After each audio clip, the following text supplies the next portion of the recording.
We are entering day 7 of the trial of a former Dallas police officer who shot and killed her neighbor in his apartment last September. This comes as we hear from the victim's family for the very first time.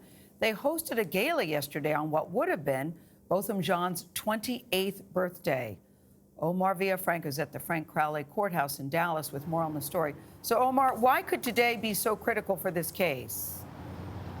Well, we could hear some more expert testimony and possibly closing arguments. Meanwhile, the Jean family is trying to find strength by honoring his life.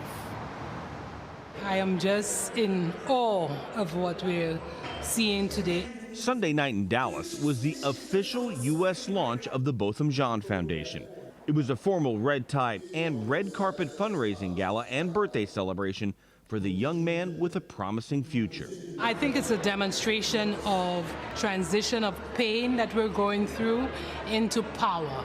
The red tie event comes just 2 days after former Dallas police officer Amber Geiger testified she killed Jean in self-defense, mistakenly thinking he was a burglar in her apartment. I pulled my gun out and I yelled at him. It's like, let me see your hands, let me see your hands. Last September, Geiger told investigators she entered the wrong level of their apartment complex and walked into Jean's unlocked door thinking it was her own. I never wanted to take an innocent person's life. When you pulled that trigger, you intended to kill Mr. Jean. He was the threat, yes, sir.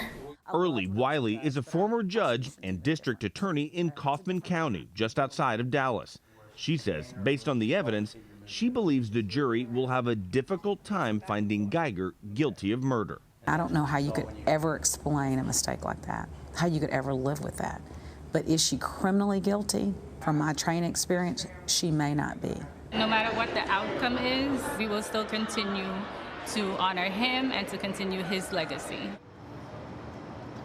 Geiger faces life in prison if she's convicted of murder, but today we could also hear if the judge is going to allow the jury to consider lesser charges like criminally negligent homicide or manslaughter. Court is back in session at 9:30. Anthony? Omar, thanks. Could be a controversial verdict no matter what.